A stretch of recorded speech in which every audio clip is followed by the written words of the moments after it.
yeeɓiyankoɓe ayaw Piindi TV mo kala salminama salminagol needi e salminagol teddugal yo jaam kisi Allah gone men en jetti Allah ene laaɗo en jetti jigna men serna men mumen en gatta yewtere men no wiyetede koɗo galle musidɗo men ISSA KA LY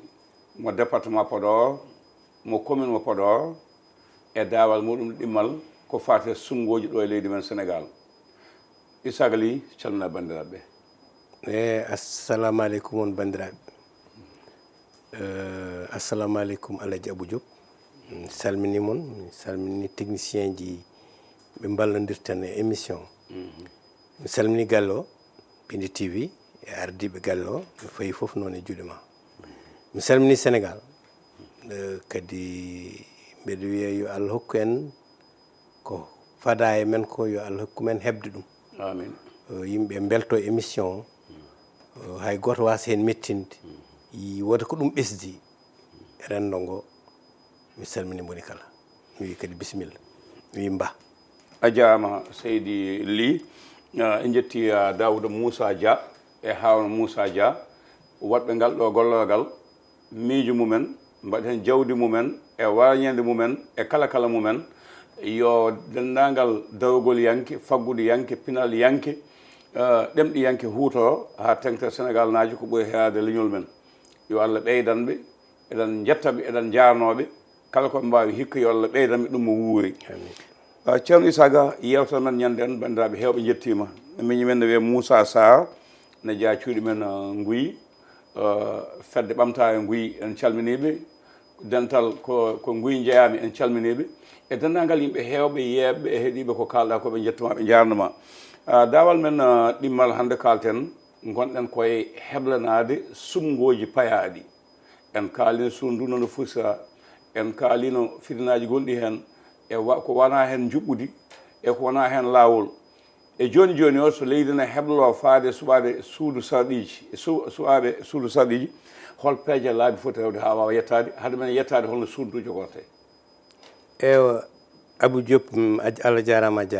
ko adi foof mi arta seeɗa e salminde nde mi fuɗɗoro Moussa Sarr mo wuuro men Nguyi mi salminimo mo salmini Moussa salmini ka liliho kono noon kanko c'est ça ko denɗam to mbeɗa fasni sarɓe ko famille am ko en jeyaɓe mi salmini Nguyi somi wi Nguyi mi wiya arrondissement Salde ni o ɗon mi naata e département de Podor département men commune Guédé village commune Ndiayen Penda Mbulimi Diouma mi salmini foof salmini noon commune Podor commune men commune men mo ganduɗa tagal Allah e nela ɗum e duwaw jiknaɓe mi woni toon maire 2014 2022 adjoint maître Aïssata Tall Sall donc 2014 2022 donc Podor naɓe mi salminiɓe kadi mi duwanima ɓe en keeɓi kabaru hande cankugol baadigel men ɓinguel men no wiye Adel Negri galle men humpiti en ɗum ko ɓinguel men no wiye Seydou Gangue ɓi inspecteur Baba Gangue kay tintini ɗum joni ko natmi galle o ko donc eɗen duwono Seydou e famille o fof eɗen duwono Podor eɗen duwono Sénégal no mbiɗa ni suudu sardi haade joƴƴinede ko saaha dillere saaha yaaha garta saaha jewte saaha ndeey saaha baɗal ko taki ɗum e lesdi men ndi boom ko en naati politique law en dañi portiji politique law kadi gila nden ha hande ko yeeso yaari eɗen jaare e temettati pawɗo parti politique e nder Sénégal mbo million ngaji 18 pawɗo neɗɗo ko yeeso fayi kala renduɓe miijo ko ɓamtata lesdi ndi taw nawrani leñamagu nawrani diwaniyankagal nawrani ɓeɗo ko minen tan ndendi diine ko sarɗi haadi ko no mbawi wadde parti politique so mbawi waɗi wadde parti politique noon heddoto so parti ji keewi na taka yimɓe ɓe goto fof wawde wodde ɗo woni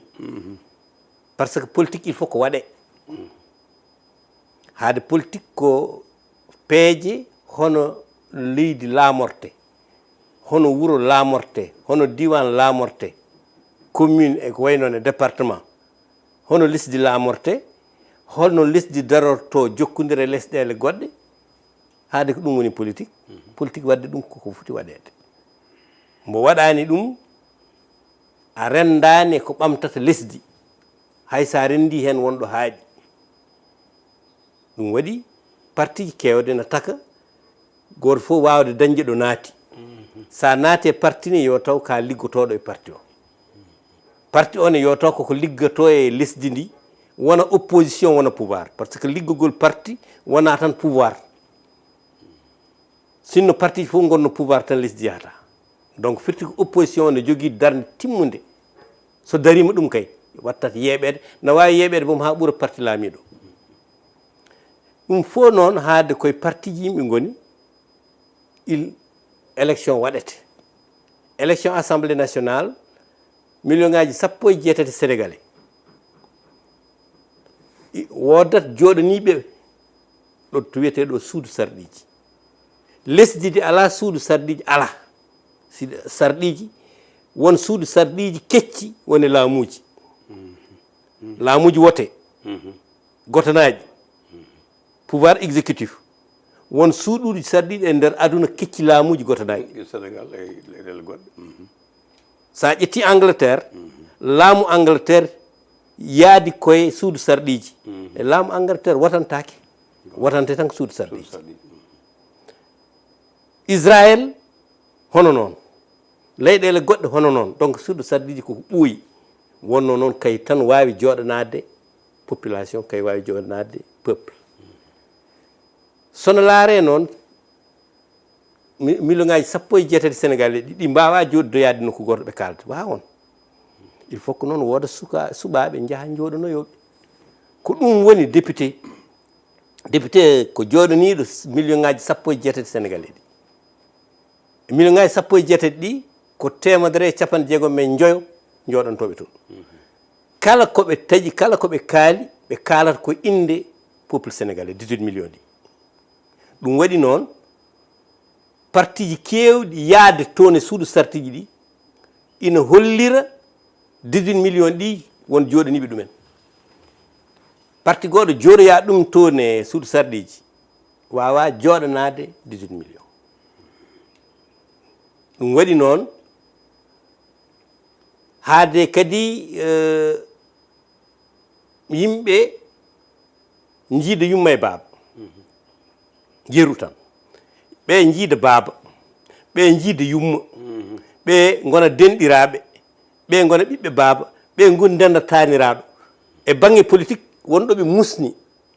wonɗoɓe ndendi hunde yeru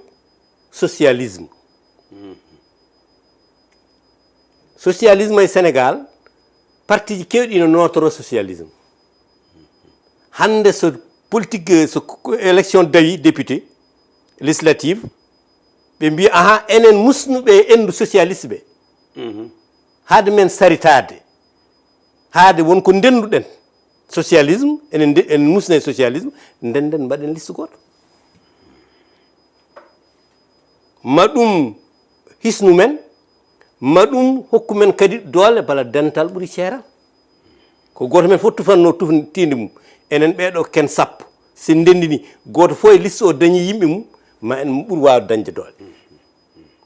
ɗum ko yeru socialisme libéralisme kadi woni ko mawɗo men patrimoine national mi salminimo maître Abdoulaye Wade vraiment ɗum waɗi gaddanmami si près si loin avec maître Abdoulaye Wade Cheikh Diallo mi salmini son excellence monsieur le président de la république en calminimo en mboɗo andi wonko ɗum wallanma ɗum waɗi wadde way jarama mi salmini kadi kala mbaɗowo politique ɗo e lesdi Sénégal à travers le patrimoine national le président Abdoulaye Wade yo Allah ɓoynumo ɗo vraiment donc libéral en ne kala musnuɓe endu libéral goto hen fof tufatinde mum wona kono nafa ɗumen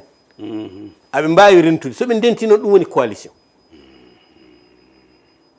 kadi ƴeewama no parti ji mbayni heew so parti fof tufitinde mum no wawi goto fof ko dañata ko famɗa walla wasa dañ kono soɓe ren musnuɓe endu woturu jiiɗuɓe kosamɓe walla jiiɗuɓe duhol walla hoddiɓe banggue politique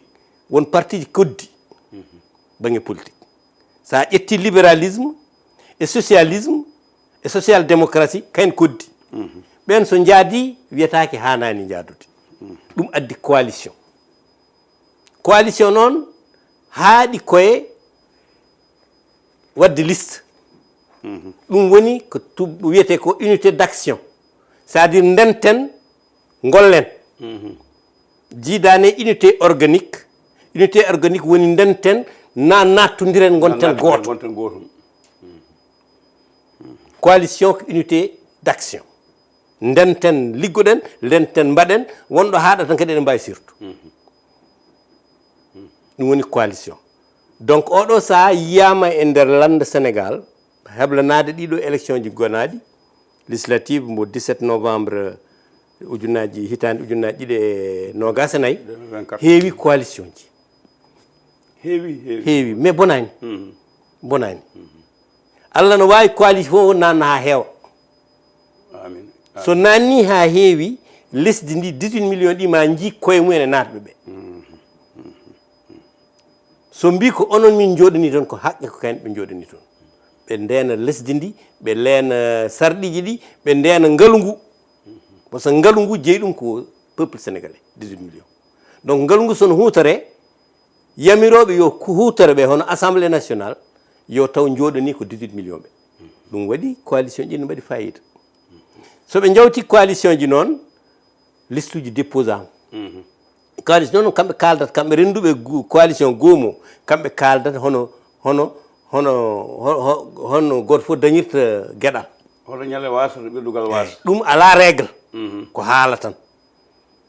goto men fof ne andi hoore mum goto men fof ne andi goɗɗo o eɗen gandi lesdi ndi eɗen gandi ɓe mbaddaten ɓe eɗen gandi ɗo fayaɗo holko foti wonde goto men fof hol dande foti darade ha goto men fof yiyen hoore mum mbarma en mbaw rende coalition dental ngal renda dépose liste men sen dépose liste men noon ittata kadi ñande élection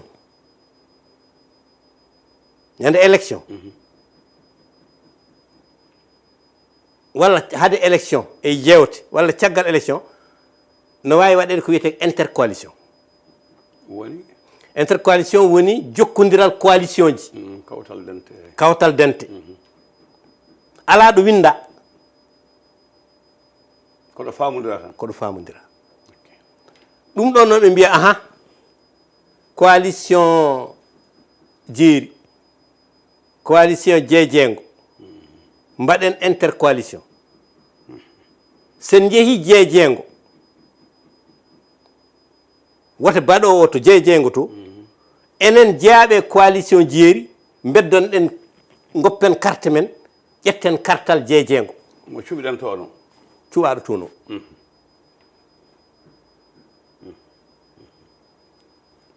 hanti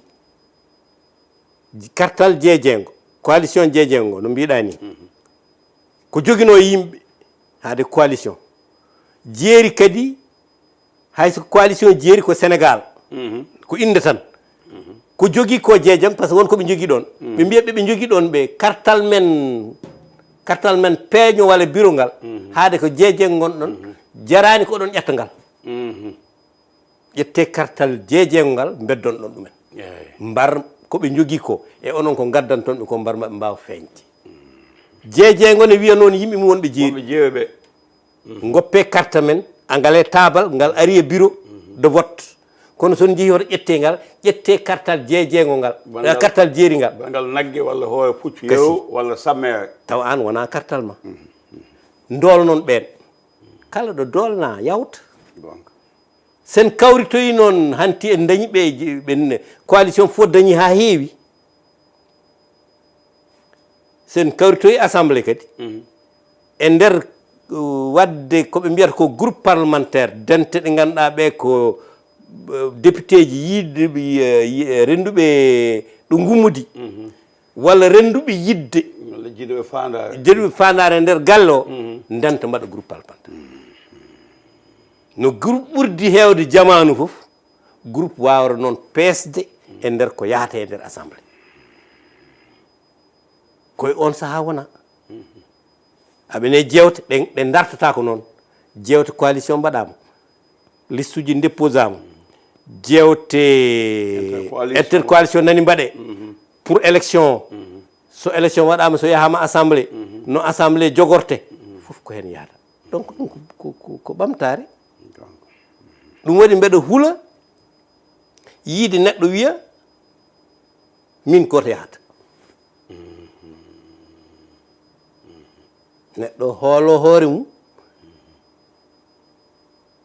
ha wiya ko min goto yahata mi sohlani hay goto miɗa duusede bawɗo kay yo tuftinde min mi tufitina aɗa hawtade hoore mum dal te ɗum jafuɗa isaga koye haala mbarka fayde kalta heɓe no gonɗini ndiɗo leydi e yoga e leyɗele afrique guila e mawɓe berlin ha yetti 63 addis abeba faade ɗo joni landa goto laama ɗum ma taw natti webde eyyi so tawi aɗa andi Allah jogui foof ken julɓe mais mbeɗa sikki saɗat no aduna o sifori ni no leydi ndi sifori ni e leyɗele afrique no sifori ni no yimɓeɓe kadi gandiri tigui nafoore laamu wona yidde laamade ko yidde ya tine laamu ko yahata e lesdi ma ko yahata e afrique ya jeeye hen ya andan ɗum parti goto lando goto wawa gañade c'est pas wawa wonde maintenant neɗɗo ne wawi hoolade hande hendu wuttoru ndu yimɓeɓe ne keɗanimi walla mbeɗa jogui jawdi walla mbeɗa jogui gandal walla komi jambaro ɗum fof lamminani neɗɗo kala ko kewɗa jawdi ɓoldi lamminani maire takani neɗɗo jogo laamu jogo kaaliso jogo larme jogo gandal ngal jogo fof jogo relation ji ɗi yaha élection piye on ala mo ɓuuri ɗum jooɗo kono ummine wiye ummu ñamlinoɗo walla ballon walla mbo yimɓe paabino pi gaño donc kaalis gañota ko élection no sohle hen noon no sohle hen mais gañata ko élection gandal no sohle hen mais ɓolal sella gañata ko élection mais noon yo Allah wallu en kala mbono gaño yo won sénégalais yiɗa lesdi ndi yiɗa hoore mum fasno lesdi ndi fasno hoore mum jogo gandal ƴattoje ɓole e piggal laamota ko lesdi way tan koko haalpara mbiyata ko dogdu dow huɓere e jutta ala fof ɗo waɗi bedduɗen guite men e nder afrique o bedduɗen guite men e nder aduna o joguinoɗo sawru mum tan ina fiya weeli moon metti moon yaha jutta ɓoye jutti tan kokoye ɗum ɗon te gasira no boni kadi woppata tarik jooɗɗo ɓuuri bonde fof ko yaada woppani tarik jooɗɗo donc ɗum woni ko jinnomi kadi ɓesdude e namdal ma ngal Seydi Diop eɗen jonde a jaama ISSA KA LY yeeɓiyankoɓe Ayaw Piindi TV yewtere koɗo galle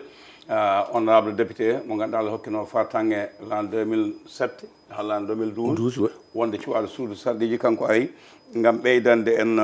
yewtere nde sababude wonde kumpitiɗ ɗum kanko o a haali nane le socialisme ko yewi dokkannoɗa e libéralisme no wawi hande communisme natti woodde socialisme ɓooyi e sénégal guila e sofio fusi Lamine Gueye ƴetti lande mum Senghor waɗi BDS waɗi IPS waɗi PS ko nandi hen ha ɗo doole ɗe PS joguino laami duuɓi 40 juɓɓudi mum e gonka mum e peewal mum e ɗaminede ene jogui juɓɓudi no fewi to banggue ceete e pengde fusi sa yi ha laaɓi hol yande ma ɗum walla sayani jafoɗami eyyi ko noon sayani mais ko aduna way noon gandu goto wi kala ko jiiɗa koko yarata yeeso ummotoɗo wonno na fay yeeso kala ko jiiɗa kadi yahata kono wahlo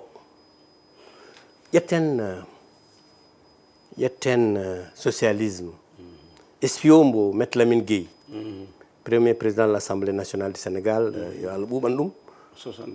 yohi ha ɓooyi nattodire BDS mbo Léopold Sédar Senghor yo Allah ɓuuɓan ɗum e le président Mamadou Dia grand mawɗo nde Allah ɓuuɓanta ɗumen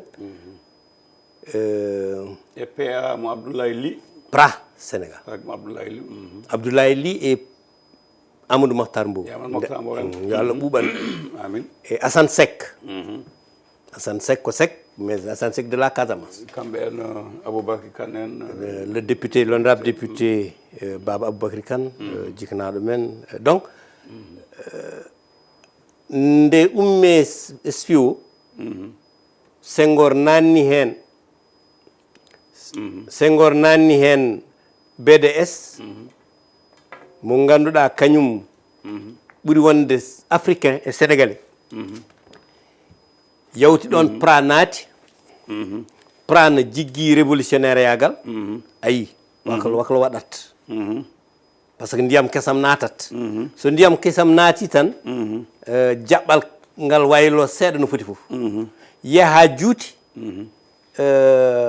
PS o wonti PS nde wonti PS hay won communiste en natti e nder PS o gonga won joom gande en ɓe ganano hay nokku ngari natti e nder PS o donc ƴiƴam kesam ndiyam kesam naati parti ko noon yeehi ha juuti libéralisme ari naate lando naate Sénégal nde libéralisme naate Sénégal woni Maître Abdoulaye Wade parti de contribution d'abord won ummotonoɓe parti Maître Abdoulaye Wade dutto e PS soɓe gummima e libéralisme ɓe naatoyi socialisme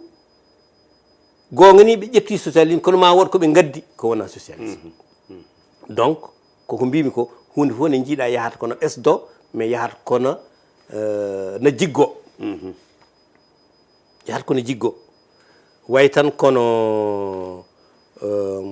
mbaɗa kosam ma fedande mbaɗa hen sukara aɗa andi fedande ɓolde ɗa sa itti kettugol ngol nonde wayni sa waɗi hen sukara nde wakloto kono ko kosam ha joni wona so ɓooyi mbaɗa hen ɓodde glace ɓodde glace nde so nde ɓuuɓi nde saye kosam ɗam kadi ɓeydat ƴettude façon goɗɗo ko noon politique o ne wayi ɗum waɗi socialisme o yahata omo waklo ɓuri tidde tan ko ngorondi ndi yummo o yo heddo ɗon ɗaɗol ngol principal ngol yo won ɗon kono ɗaɗi kesi ko wiyete scientifique radicelle racine principal ɗaɗol yummo manngol ngol nan ɗon kono noon ngal waɗat calsalti ɗi noon ko ɗum addata addoyta ñamri walla gurdam goɗɗam no nanna e galle o ɗum woni e socialisme ɗum woni e libéralisme ɗum woni e communisme communisme biyannoɗo la révolution populaire avec le prolétariat woni ouvrier ji ha ɓooyi ma o addi remoɓe union soviétique le communisme jibina to ko ouvrier ji wino avec Lénine ma wonde ari nde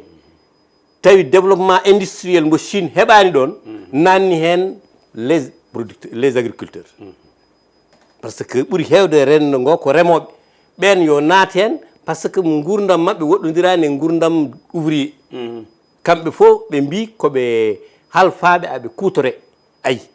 kono ouvrier kay demowo wona goto liggotoɗo usine e machine ngaji e demowo gonɗo e guesa mum walla dewɗo e baali mum gona gotum kono wonɗoɓe ndendi ɗum waɗi ayi communisme o wakli à partir de la Chine ɗum addi boom sa ƴeewi sa woɗɗi yontinoma e saaha Chine et Union soviétique temps Khrouchtchev Gorbatchev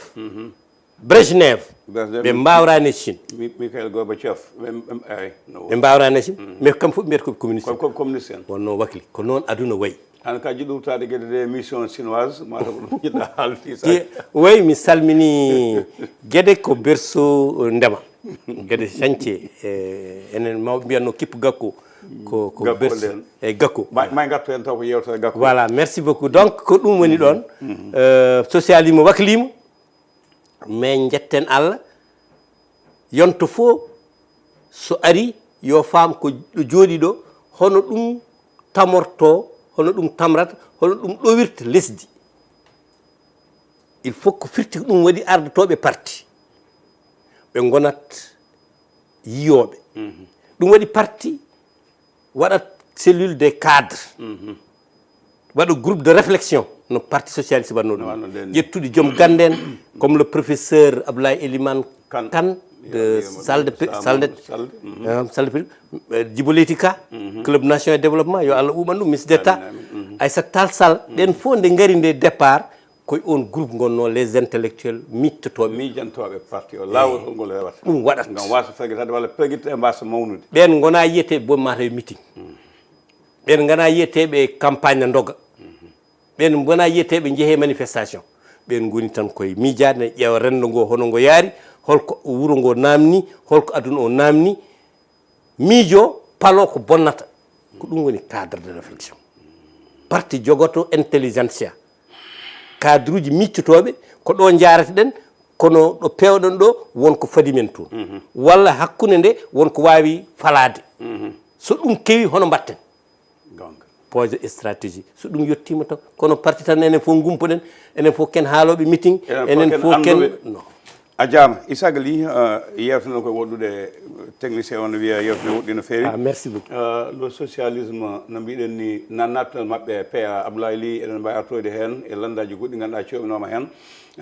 kono Senghor wonko daño e Abdou Diouf to banggue socialisme arde yaade accude leydi ndi ñande 31 décembre 1980 wawnoɓe kamɓe foof e cadre uji gonnoɗi hen ɗi e anduɓe wonnoɓe hen ɓe foof wi ko Abdou Diouf jinmi yo ardu leydi ndi muusi metti ɓe jaaɓi Abdou Diouf ɓe jaade mum ha l'an 2000 kono mata Abdou Diouf kañum sooy caggal nde suuɓi Ousmane Tanor Dieng yo Allah yewmi ɗum yaafo ɗum haɗum aljanna ɗon ina wayno socialisme o fuɗɗi sertude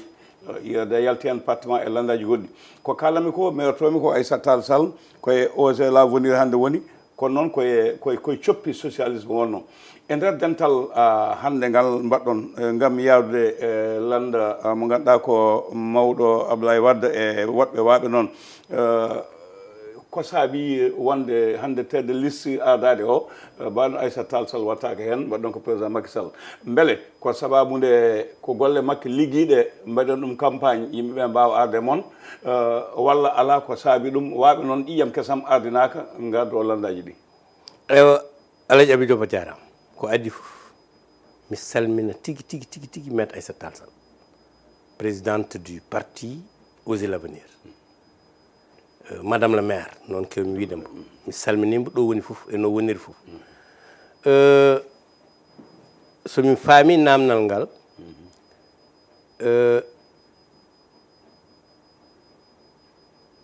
maître Aissata Tall Sall e waaɓe noon gonino e PS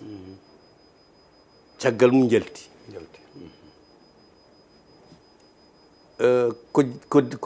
ko jaɓɓal scientifique kala mbo jibini waɗi galle jibini sukaɓe ma no poti ƴettude kiraɗe mumen mais ittata ɗo musni ɗo ko ɗon musni ƴettugol hirande noon no kewɗen wiide PULAAR ina weeɓa ina satta aɗa wiya aɗa ƴetta hirande ma jignama mbima ala mbima hikka ko sooño hikka soodo jooɗo ni jiiɗa jaaha walla nayyi ma gonɗe e nder jofde nde ɗi jaltata jofde nde pourtant taw babo ma no wima ɗi ko an jeeyi ɗi ko nayyi ma ɗi ko gayi ma ɗi ko gooleje ma so heddima noon aɗa ƴetta hirande ma hannta faltoto wona ɓe mbima ala par ce que no usta no muusi no weeli kono no muusi ñiɗɗa tan wonde ko hirande wotere garɗo fof daña hen kono noon ɗum tokkata neɗɗo responsabilité kadi oɗo saaha gonaɗo galle mawɗo goto fof ƴettude hirande mum so yonti kawrito e goto fof so defti hirande mum bol mum adde e nder galle o ɓuuri wona barmiji ɗi poyeɗe keewa so poyeɗe keewi so deftama waɗe adde e galle mawɗo julɗo jeeɗaɗo fof ñaama hen wona ɗum woni hono ni e nder PS yontino ɗo ganduɗa ɗo no mbiɗa ni nde Senghor yahata woppi ɗon Abdou Diouf wawni yimɓe jeeɓi hayso welani ɗumen kadi noon wawni parti o nden ko sahan no wawno wonde mais surtout kadi sarɗi lesdi ndi constitution o wi article 35 lomtoto président jaaɗo ko premier ministre woni sarɗi leydi caggal hay makko e Mamadou Dia gando itti e hanti o waɗi o artiri ɗum 70 o artiri ɗum o artiri ɗum Abdou Diouf donc so feliti yaade hanti haade ko on sarɗi woni ɗo weeli neɗɗo metti ɗum reftoto kono haɗani kay e nder socialiste en wonɓe bellanoka yo Allah yurmi Babacar Bamba Kaolack on no yinno lomto e woɗɓe waɓe noon e woɗɓe waɓe noon kono Senghor e ñeeñal voilà Moustapha Touré en Djibo Ka en ɓen fof e ñeeñal mumen jaɓi reftade ko président wi ko jagga Moustapha Niass jaɓi reftade ko président Senghor wi ko keddi hen kadi noon hunde fof ko feeñata koye politique koko haaldete less aɗa woppire ɗum ɗo kono aɗa woppire ɓeeɗo ɓeeɗo liggodo e maɓɓe ɓeeɗo goto fof totti ɗum fodde mum e ɗiɗa ko laamade so ndendi tan on jahat kono noon won heɓoɓe ha para mbima joña yimɓeɓe ƴetta lappol mumen kay tan donc e PS tolinomo ɗo maître Aissata Tall Sall madame le maire yalti parti socialiste ko ɗum addi min sosde Osez l'avenir parti Osez l'avenir min mbanno candidat secrétaire wiyani secrétaire général parti socialiste laare Tanor wi ko candidat min mbi Aissata waɗa candidat maître Aissata Tall Sall maître Aissata Tall Sall waɗi candidat nde yi ha juuti Allah andi ko Allah holliɓe koɓe jii mi wawa wonde haqqillaji mabɓe mi wawa watta guisane kadi mi haalata kamɓe poti haalande koye mabɓe mais kam wonko yimɓe tini Khalifa Sall oɗo joguiɗo hande tahaw Sénégal kay wonno secrétaire à la vie politique nde renouvellement yi ha juuti o wi yo darto yoɓe goppu ko mbaɗata ko secrétaire o hoto suuɓi saabino ɗum won wiyoɓe koɓe famnoɓe Aissata koko liɓata Tanor won wiyoɓe ko Aissata liɓata ko Tanor jaɓata parti o fusat kangamuji mawɗi e nder parti o jaaduno koye Tanor kono cadre uji ɗi e militant ji ɗi jaadi koye Aissata te ko ɓen mbaɗata renouvelé ɓe dartini procédure o renouvellement waɗani ɓe dutti kadi ɓe joñi Aissata ɓe joñi wondunoɓe Aissata fof wayno hanti sicateɓe yahata haade noon goto men fof ken coppuƴi hen woturu fof no wawi wal banggue mum min coosi Osez l'avenir min mbi Aissata coosen jalten kadi tawa eɗen ɓe gonduno e nder coalition Benno Bokk Yaka aɓe gonde Makki 2012 nde gagnoto nde postoji tottirte woodi no ɓe mbaɗi Aissata Makki wawa président Macky Sall plutôt wawa wiide mi ƴetti kaari wiyat tan ko parti mi tottima Kadia ko totti ko parti socialiste nden koye gurdam Tanor yalla ɓuman ɗum Aissata min jiyani hen hoore mum min jiyani hen Aissata min jiyani hen koye amen min mbi ɗum ɗo fayi koto fewani min kadi mbaɗi candidat Aissata waɗi candidat 2014 min ɗo rowa ɗon pour foɗodirede mairie Podor Makki addi candidat candidat gaddaɗo libéral o Madrasin Sy Tanor en jaggani on woni gañgu peñgu hankante jafoɗaɓe konngol gasi donc minen min keddi Tanor e Makki en jaggani candidat o e 2014 minen min kedde Aissata min cipre on Allah hokki amen ndam min laaɓi hanti parti socialiste e gardugal ten seeti min Aissata min mbi Aissata créen parti men min cosi oser l'avenir ko ni yaari ISSA KA LY a jarama mi salmini moni fof on oɗon jarlo oɗon jam a jarama conseil général 1879 ha l'an 2020 conseil colonial 1920 ha 1946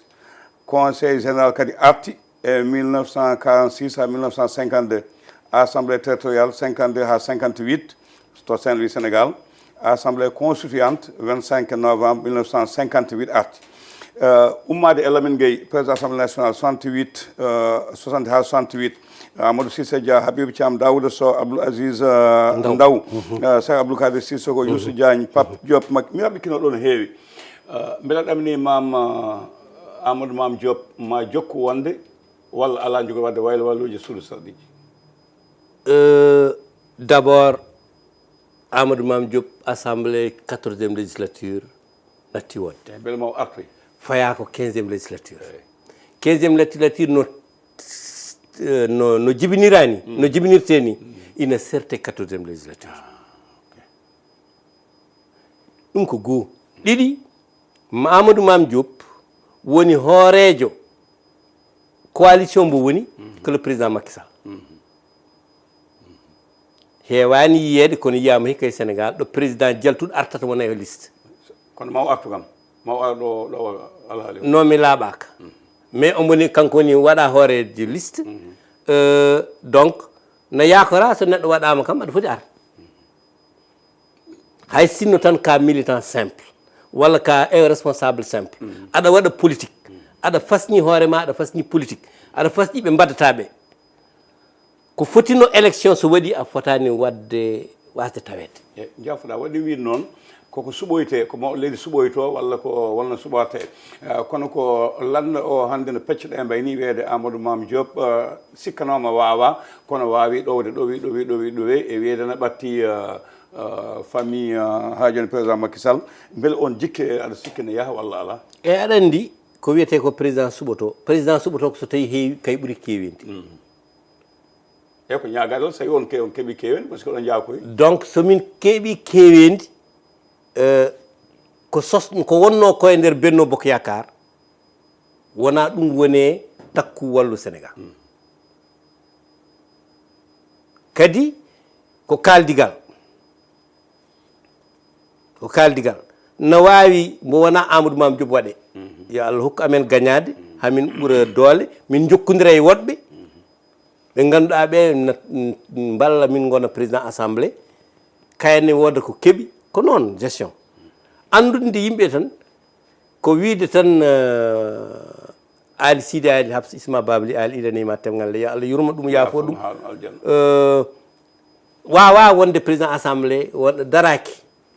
ala président mo ganduɗa o ko kay tan ardi président ko inde président ko signature président ko konngol kono liggottoɗa ko yimɓe guilay vice président hay secrétaire élu hay secrétaire général assemblée nationale hay président groupe aji hay député ji ɓe ganduɗa ɓe nanɗo ngala poste kono ko kalantuma ko ɓadi ɓe kalantama ɗo darantuma ɓe ko ɗum woni état koko yiyato ko memoto e ko yiyata ko memotako ISSA KA LY jaama wonano sagam taƴde konngol ma ɗo jarten ɗo kono noon guilanane musidɗo o nana wiyami saaha o yawti en jetti potal Sénégal e gardugol Abdoussalam Ba woni jaalal leñol Boubou Siré Ba aussi oui il faut que mi salminamo no wiyete ɗiɗal makko Boubou Siré Ba min mbiyat ɗum ko Sam Fatouma Coumba Habs Isma Babli Ali ilanima tagel wonay biwa noon wonay ƴuufde joom gamaji kamɓe aɗa andi kamɓe en ko noon mi salminimo kanko e landa makko aussi landa makko vraiment e Abdoussalam mbo décollé so tawi mi juumani donc e radio ji communautaire uji gonɗi e nder département de Podor e nder Sénégal en calmini noon diaspora tigi en calmini diaspora fuɗɗorade wuuro men leydi men Bruxelles wuuro men Bruxelles ɗo Belgique ɗo wuro men Berlin ɗo Allemagne ɗo mi haɗa ɗon donc vraiment en calmini mboɗi tan merci beaucoup jaama no feewi min jettima min jaarnimama kala nde min cohlunoma woni ɗo e banggueji goɗɗi awa pat haaju ma ga notade kalɗa ko gandal yalla ɓeydu gandal ngal e yeeɓiyankoɓe a yawa Piindi TV yewta koɗo galle dawal ɗimmal ISSA KA LY ko ɗo katen ha lawol ngol e saaha goɗɗo so Allah lamɗo jaaɓi